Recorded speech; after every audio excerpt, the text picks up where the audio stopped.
Salut tout le monde. Salut. J'espère que vous allez bien, car nous, ça va très bien. Ah oui, très bien. Alors aujourd'hui, Bébert avait envie d'être sympa, d'être tout mignon. Ah oui, pour changer. Quoi, pour changer? Ouais, laisse tomber. Et il va vous raconter une histoire qui s'appelle Bâton Tape. Alors je vous laisse avec Bébert. Bébert, je te laisse raconter. Merci beaucoup. Il était une fois une sanitose qui comptait 3-6. Pierre, Jacques et Jean. Un jour, Pierre, l'aîné, dit « Je vais aller chercher du travail. Je reviendrai quand je serai riche. » Il partit sur la grande route et marcha. Un soir, n'ayant plus qu'un carton de thym à se mettre sous la dent, il rencontra une vieille qui lui demanda « Vous les ont indiqué le chemin pour aller à Châteauguay ?» Pierre le renseignant, qui elle dit « Avez-vous quelque chose à donner à une tendresse ?»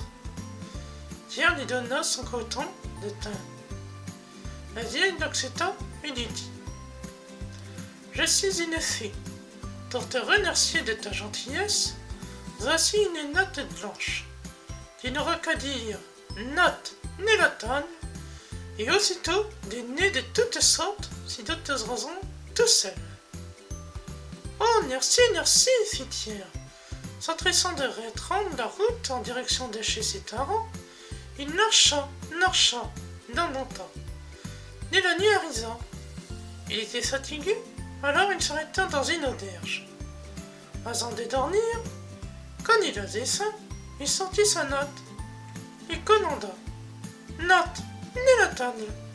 Aussitôt la note se déplia sous ses yeux et se causerit de nez succulent et de cris appétissants.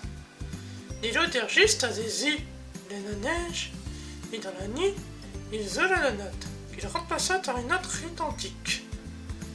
Le lendemain matin, Pierre quitta l'auberge et fila vers sa maison. « Voyez, s'empressa-t-il de dire à ses parents, je rapporte une note nervieuse qui se couvre de nez et de cris délicieux.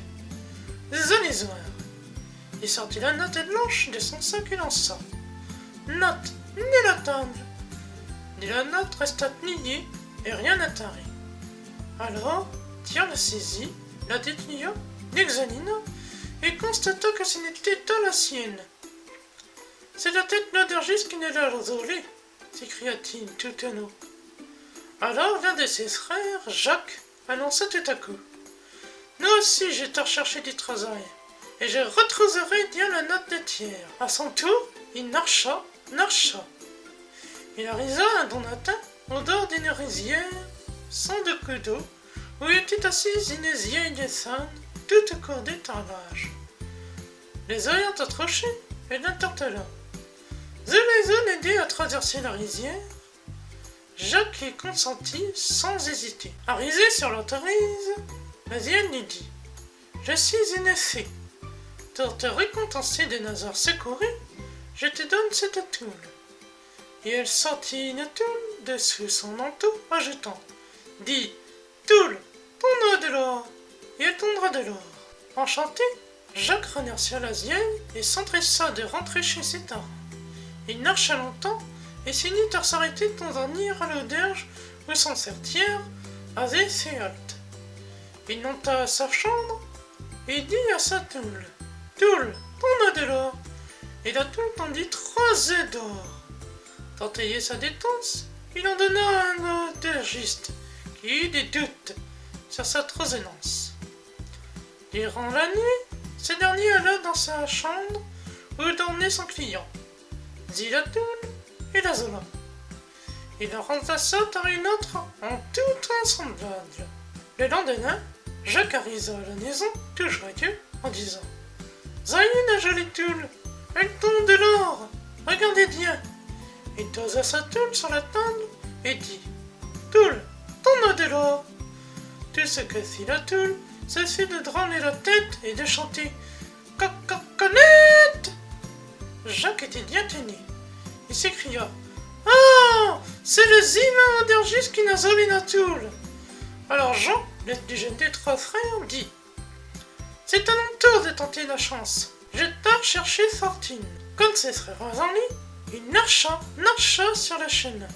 Puis, à la tendée du jour, il arriva à l'oreille d'un grand doigt où se tenait une vieille femme qui lui dit: Non, cher Tati, je les en aidés à traverser ce doigt. Et c'est Diana, et j'ai peur des voleurs.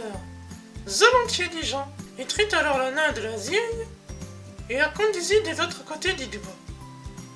Arrivée là, la vieille se redressa et déclara: Je suis une fée. Pour te récompenser de ta gentillesse, je te fais cadeau de ce daton.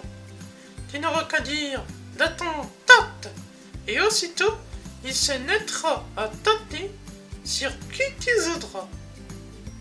Jean était enchanté. Il remercia la fée et se dirigea bien vite vers la maison où l'attendaient ses frères et ses parents. Mais la nuit tomba et Jean était fatigué. Il s'arrêta de lire à l'auberge. La naine de ses frères avait fait halte. Après une bonne nuit de repos, il demanda à l'aubergiste: C'est eux qui ont isolé la note de mon frère? La note qui n'est la table? Je n'ai de l'asile, répliqua l'aubergiste. Je n'ai rien volé du tout. Vous allez me la rendre, ou je vous sais cogner dans mon bâton, dit Jean. Je n'ai rien à vous rendre, protesta le bonhomme. Soit, dit Jean. Alors, daton, tente! Aussitôt le daton s'abattit sur les étoiles de l'aubergiste. Non, ding, don, non! L'aubergiste s'assoisa en se lamentant et en criant: Arrêtez, arrêtez, votre daton! Daton que vous n'aurez pas rendu la note de mon frère, répondit Jean. Le cœur meurtri, l'aubergiste sortit enfin la note, blanche, du doucet, et la donna à Jean, qui arrêta son daton. Puis, le jeune homme s'en alla sur le chemin. Et le soir même, les voici de retour demandant asile dans la nuit. Et le verre de la matin, il dit à l'aubergiste: Maintenant, rendez-nous la toule que vous avez volée à mon frère. Je n'ai pas volé de tout, protesta l'aubergiste. Si vous ne le rendez pas, je vous fais cogner dans mon daton. Non, je n'ai pas ta toule, hurla l'aubergiste, en se faisant car il avait très peur des coups de daton. Jean lança: Daton, tape! Le daton courut après le bonhomme, il sauta sur le dos et lui tâta sur les épaules. Le daton tâta. Ning, dong, dong, dong! Le vilain aubergiste cria et se roula par terre, mais le daton continuait de tâter. Ding, dong, dong, dong! Dans tous en plus de douleur, l'aubergiste alla chercher la toule et la remit à Jean, qui arrêta son daton et reprit la route. En chemin, il rencontra 3 voleurs qui lui dirent: Donne ta toule et tout est bien, sinon nous te rendrons à la plus haute branche de cet arbre. Laissez-nous tasser, dit Jean, ou je vous sais massacrer dans les coups de daton. Ha ha, dirent les voleurs, riant de ces menaces. Nous allons te pendre. Daton, tape, cria alors Jean.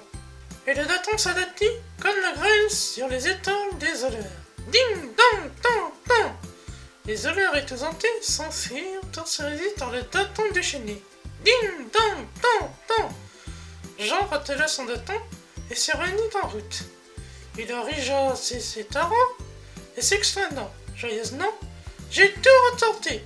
La note, notre toule et nos datons qui cognent quand je les ai. Voici la note, ni la table dans sa tière.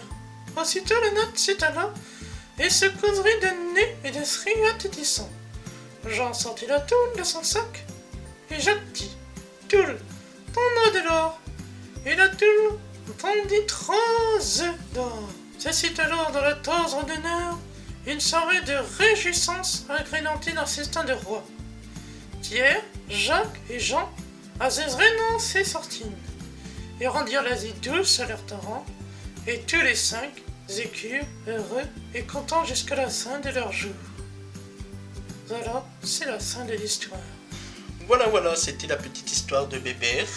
J'espère que ça vous aura plu. Ah oui, j'espère aussi, hein.